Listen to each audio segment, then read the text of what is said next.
ঠাকুরগাঁয়ের একজন মানুষ, উনার রাজনীতিতে উনার বার্ধক্য উনার শরীরে চলে এসেছে, এটাই হয়তো তার শেষ নির্বাচন।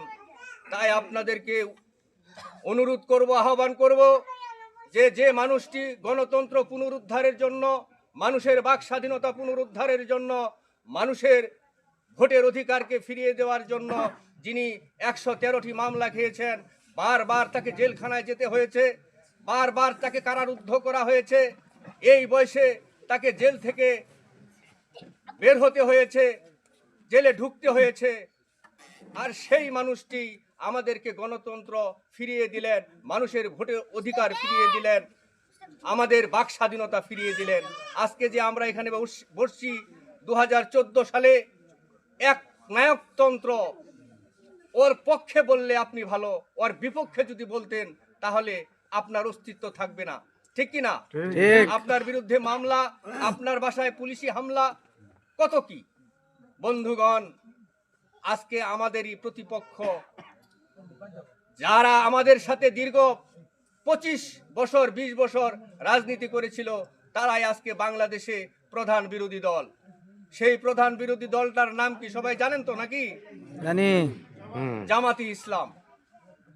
আজকে তারাই বলে ইসলামের প্রিয় মানুষ। এটা কি ঠিক বলেন? না। বন্ধুগণ, আমি বলতে চাই, আজকের এই উঠান বৈঠকে ইসলামী মূল্যবোধে যদি বিশ্বাসী থাকে, তাহলে বাংলার জমিনে বাংলাদেশ জাতীয়তাবাদী এই বিএনপি হইল ইসলাম প্রিয় দল। ঠিক।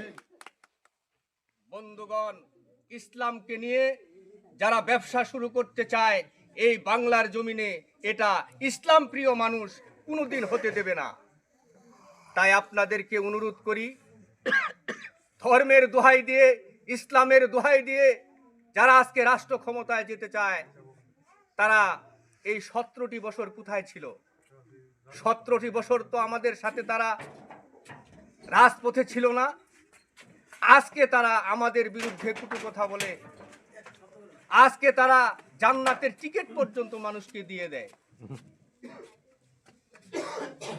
বন্ধুগণ, আমি আমার বক্তব্য দীর্ঘায়িত করছি না, যে মানুষটির কথা না বললেই নয়। আজকে ঠাকুরগাঁয়ের কৃতি সন্তান, উজ্জ্বল নক্ষত্র, উত্তরবঙ্গের জনাব মির্জা ফখরুল ইসলাম আলমগীর স্যার ধানের শীষের প্রতীক নিয়ে 12ই ফেব্রুয়ারিতে উনি ভোট করবেন। তাই আপনাদের দুয়ারে আজকে আমরা এসেছি ওনার একটা মেসেজ পৌঁছে দিতে, যে আমি আর